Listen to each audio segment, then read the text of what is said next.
datang ke sana itu yang sekarang sangat viral di media. Perlu masyarakat tahu, kami datang ke sana itu atas undangan. Artinya atas undangan, kami diundang ke sana secara cuma-cuma, bukan menghabiskan uang ke sana.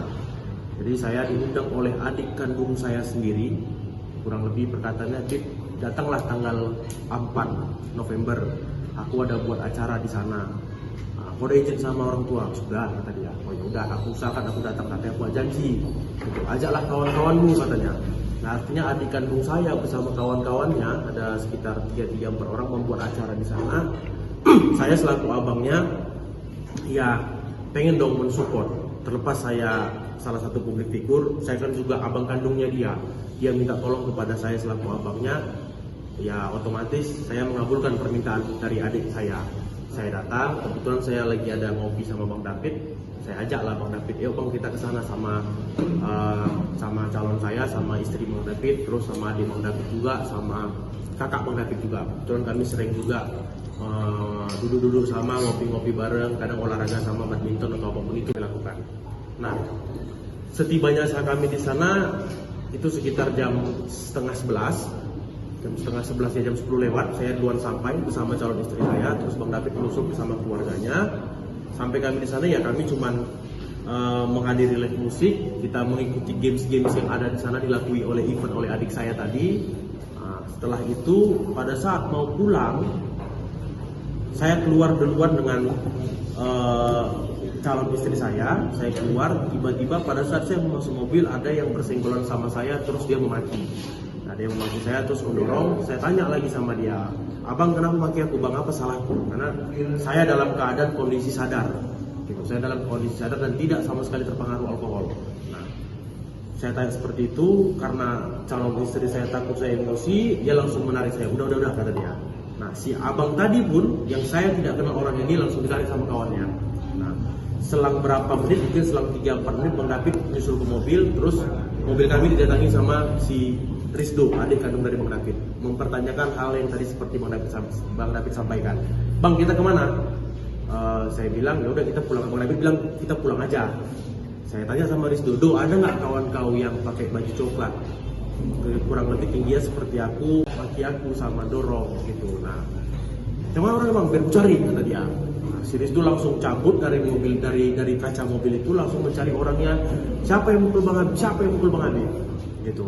Nah, kami dengan suara teriakan seperti itu, kami pada saat kami mau turun, si Khalid berjumpa sama si Rizdo tepat di seberang dari High Five, seberangnya, dekat kuburan India itu kalau nggak salah ya, dekat kuburan itu. Nah, si Khalid ngomong, "Ya kau apa? Aku siapa?" katanya. Gitu. "Ya kamu siapa?" kata si Rizdo. Sampaikan sama Khalid, "Aku keluarga pengabdian." "Terus kamu mau apa?" "Ya kok mau bawa keluarga pengabdian? Kenapa emangnya?" katanya. Berantem lorong tiba-tiba. Berantem baru tiba-tiba, sekali juga ada bersama kawannya kurang lebih 2-3 orang. Nah, langsung kami turun melerai. Nah, saya melihat begitu sebelum saya sampai melerai di situ jarak 2 meter, kawannya si Khalid tadi juga ada ikut, dalam artian juga ada ikut membantu untuk melerai, ada juga yang ikut campur tangan, aktif pukul curi lah. Ada yang mencoba juga untuk memukul Rizdo. Kami masuk ke situ, saya dan Bang David, Bang David, istri Bang David dan calon istri saya itu satu mobil. Kami langsung turun. Begitu kami turun, kami melerai. Nah, pada saat prosesi peleraian, saya mendapat pukulan di bagian dahi sini sama pipi sebelah kanan. Bang David ada dapat kena pukulan di bagian mata. Terus saya melihat dengan jelas bahwasannya calon istri saya lukanya kurang lebih seperti ini ada luka dari calon istri saya di tangan kanan, ini yang di lengan kanan, terus ini ada juga di siku sebelah kiri, dan ini luka di wajah saya. Gitu, ini ada luka di wajah saya. Nah, begitu juga kita ada melakukan visum tanggal 5. Nah, setelah kita pulang, kita dapat informasi namanya Khalid Pasduani. Terus kita cari juga abang-abangannya siapa yang ini dia. Kita juga langsung ngecek ke Kapolsek Medan Baru. Rupanya benar, laporan itu ada benarnya. Nah, kita di sini mencoba untuk melakukan yang namanya mediasi. Nah, mediasi yang kami lakukan ini bukan mediasi yang tanda kutip kami merasa bersalah, enggak. Kami cuman nggak mau ini digoreng sama ada orang kepentingan atau oknum-oknum yang menunggangin. Ini yang kami takutin. Nah, ya di politik tadi Bang, itu yang kita takutin. Kita takut nanti ini dipolitisasi sehingga ada oknum yang mencari kesempatan dalam kesempitan. Nah, gitu. Jadi tanggal 5 ini kita mencoba mediasi, terus PH-nya juga ada jumpain kita, dan sampai detik ini, sampai hari ini saya dan Bang David belum pernah jumpa dengan yang namanya Kalik Pasduani. Gitu. Sama sekali kami belum pernah jumpa. Selama ini telepon pun tidak Bang. Jadi artinya PH-nya selalu yang menjumpai saya. PH-nya terus yang PH-nya terus yang berkomunikasi dengan saya. Saya juga ada komunikasi dengan PH-nya. Seperti yang diberitakan di media, saya benar, saya mengakui saya ada menghubungi PH-nya. Nah, kenapa saya hubungi? Saya cuma sampaikan sama PH-nya, Bang, yang berantem itu adalah si Rizdo. Kalau emang si kawan itu ada merasa keberatan atau ada merasa dirugikan, kita selesaikan dengan cara kekeluargaan, Bang. Gitu. Ini maksud saya. Artinya si Kalik tadi pun dilarikan sama kawan-kawannya. Ada beberapa, ada juga di situ laki-laki, ada juga perempuan. Saya pun juga langsung mengangkat calon istri saya sama Bang David juga. Kita larikan langsung ke rumah sakit Kolombia. Nah, kami sampai di rumah sakit Kolombia itu kurang lebih sekitaran jam 5, jam 4 kurang lebih ya. Kurang lebih jam 4, nah langsung kita mengadakan di sana itu, saya langsung minta dirawat di infus.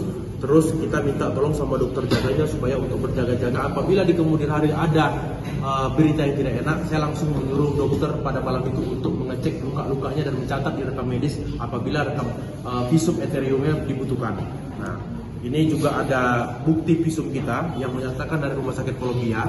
Dengan ini menerangkan bahwa pada tanggal 5 November 2022 di Rumah Sakit Kolombia Asia Jalan Listrik benar telah dilakukan pemeriksaan atas nama saya dan atas nama Suci pada tanggal 5. Artinya pada tanggal 5, pada tanggal hari kejadian itu, saya juga langsung melakukan yang namanya visum et repertum.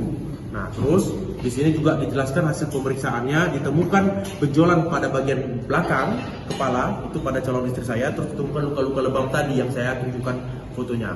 Nah, ini kita lakukan untuk berjaga-jaga apabila di kemudian hari kita dilaporkan. Selang 2 hari, saya mendapat informasi dari Bang David, ada yang telepon abang, kita dilaporkan katanya. Loh, seperti itu Bang, katanya. Jadi setelah kurban, saya juga nggak mau ini ribut-ribut. Nah, saya pastikan saya emang tidak ada mukul. Bahkan ownernya yang ada di Highfive itu, yang punya Highfive juga di situ ada pada malam hari itu, dia menyampaikan, dia sudah diperiksa juga seingat saya, dia menyampaikan bahwasannya emang kami tidak ada memukul. Dan seluruh saksi yang ada di situ rata-rata menyampaikan, hampir semua menyampaikan kami tidak ada memukul pada malam hari itu, karena kami turun dari mobil melerai kejadian itu. Nah, cuman dicipta kondisikan dan dibalikan fakta bahwasannya kami di situ ikut mengeroyok si Kalik Pasduani ini pada malam hari itu. Nah, inilah yang mau kami luruskan Bang. Nah, tanggal 21 PH-nya bersama Kalik itu datang ke Kanit Reskrim Polsek Medan Baru. Nah, di ruangan Kanit mereka berdiskusi supaya ini dimediasi. Terus si Kalik dan PH-nya, ini cerita ini saya kutip dari Pak Manik. Nah, PH-nya sama Kalik meminta waktu sebentar untuk berdiskusi di luar. Terus masuk lagi ke dalam, disampaikanlah sama PH-nya, Bang, sampaikan sama kawan-kawan itu kalau emang mau berdamai, kami meminta uang sebesar 3 miliar. Gitu. Di situ terkejutlah Pak Manik. Ya, sama yang seperti disampaikan Bang David, nggak bisa ini dibayar pakai daun setengah. Atau 25 tahun saya menjabat polisi, sama sekali saya tidak pernah melihat uang 3 miliar itu. Tapi kalau itu pun yang kalian minta, saya coba sampaikan. Karena tupoksinya Pak Manik di sini, dia mencoba untuk membuka ruang yang namanya mediasi, Bang. Kan seperti itu. Nah, terus sore harinya Pak Manik langsung berkonfirmasi dengan kita, dia menyampaikan itu, Bang.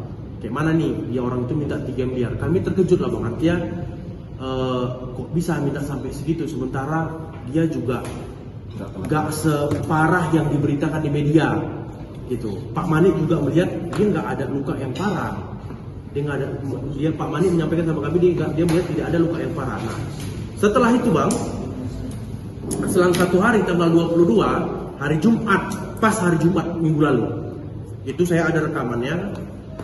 Di dalam rekaman itu dia bertanya kepada saya, Bib gimana sudah dengar kan? Ini PH-nya ngomong, Bib gimana sudah dengar kan apa yang diminta oleh Kalik. Pada situ yang mana bang? Yang kemarin kata dia. Oh, yang disampaikan sama Pak Mani bang, iya benar Bib katanya. Yang 3 miliar, iya, itulah permintaan sekali. Tapi kalau misalnya kalian nggak sanggup, berapa kira-kira dari kalian? Itu sampaikan dia. Nah, tapi janganlah pula kalian sampaikan ini kemana-mana. Ini kan nanti menjatuhkan mental atau memperburuk citra dari sekali kata dia. Gitu. Ya, saya bilang, bang, saya nggak ada pernah menyampaikan kemana-mana ini bang. Dan saya pun baru tahu dari Pak Mani. Nah, intinya dia di situ sudah mengakui bahwa dia emang benar meminta uang sebesar 3 miliar. Terus saya pancing lagi, bang, kalau segitu kami nggak sanggup lah bang. Kalau sekitar 100 atau 150 gimana bang? Lagian kami kan nggak ada mukul bang di situ. Dia jawab lagi dengan jawaban, kalau 150 itu kalian per orang 150 atau bertiga. Ya nggak mungkin lah kami seorang bang, itu bertiga lah bang. Lagian kan kami memang nggak ada mukul bang. Abang boleh tanya sama siapapun, kami nggak ada mukul bang. Ya janganlah kayak gitu Bib. Saya juga dibayar sama dia lebih dari situ untuk memasukkan kalian. Dia untuk menjadikan kalian sampai tersangka katanya. Ya saya langsung bilang sama dia segitu. Oh ya udahlah bang, kalau emang kayak gitu nantilah kita cakap lagi. Saya diskusikan dulu sama kawan-kawan. Saya cut di situ. Sampaikan. Selama ini kan kami tahan-tahan ini Bib, kami nggak ada melaporkan ke media katanya. Kalau memang kalian nggak mau ya udah kita akan blow up ke media seperti itu. Nah itulah yang dia sampaikan. Tanggal 27 dia ada telepon saya lagi. Bib, si Kalik nggak mau kalau nggak segitu. Nah ya udahlah bang, saya mohon maaf kalau emang kayak gitu bang. Saya juga ada PH saya ini. Izin saya kasih nomor abang sama PH saya. Nah artinya mungkin pada saat saya menyampaikan saya mempunyai PH, selang 1 hari itulah berita baru naik tanggal 28 jam 10 malam pertama kali di detik.com. Itulah pertama kali berita naik di detik.com. Itu jam 10 malam. Nah tanggal 27 saya masih teleponan sama beliau. Saya bilang saya pakai PH juga bang. Mungkin di situ dia merasa kalau kami sudah melawan dan nggak ada titik temu untuk damai, ya dia langsung blow up ke media berita yang sekarang beredar. Nah, dalam berita yang beredar itu juga bang, saya mau mengkonfrontir. Yang pertama, yang harus nanti orang abang sampaikan di media, kami datang ke sana itu sebagai undangan. Itu karena ini sangat memperburuk citra kami selaku kami DPR, juga konstituen kami, begitu juga dengan lembaga DPR-nya bang. Nah, artinya kami datang ke sana bersama keluarga dan istri, mendapatkan undangan bersama keluarga, istri dan mendapatkan undangan bang. Bukan ujuk-ujuk kami datang ke sana untuk menikmati hiburan malam. Gitu. Dan kami di sana diundang ya, kita diundang oleh panitia. Udah abang datang ke sini lah bantu ngerame-ramein, itulah bang. Nah, kita datang ke sana untuk menghadiri acara adik kandung saya, gitu. Dan kita mensupport kegiatan dia. Nah, itu yang harus kita garis bawahi. Dan yang kedua terkait dengan yang dia sampaikan di media bang. Saya mau cerita dia di media kan, saya mau keluar dari High Five, terus saya bertanya ada apa, ada ribut-ribut. Habis itu saya mau pulang, dia mau balik badan, terus diteriaki, woi, habis itu dipukul. Ini kan udah kayak orang gila kami bang. Berarti kalau kami seanarkis itu di sana, bukan dia aja yang kami pukul bang. Logikanya nih bang, dia keluar, dia nanya sama orang, ini cerita dia di media ya, rata-rata di media seperti itu kita tengok. Dia keluar, cerita sama orang, tanya orang ada apa, ada ribut-ribut, terus dia mendekat ke kerumunan, ya udahlah pulanglah aku kata dia. Begitu dia balik badan, dia diteriaki, woi, terus dipukul. Logikanya dia mau pulang balik badan, terus kami datang ini kami pukul. Berarti kalau emang kami seanarkis itu bang, bukan cuma dia korbannya pada malam hari itu. Nah, itu kan sudah mengada-ngada dan sudah terlalu mengarang narasi yang disampaikan di media itu bang. Ini yang harus kita luruskan supaya pihak-pihak masyarakat ataupun pihak-pihak lembaga-lembaga yang mengetahui kejadian ini bisa mengambil garis lurus yang sebenarnya kami tidak seperti itu yang terjadi di lapangan.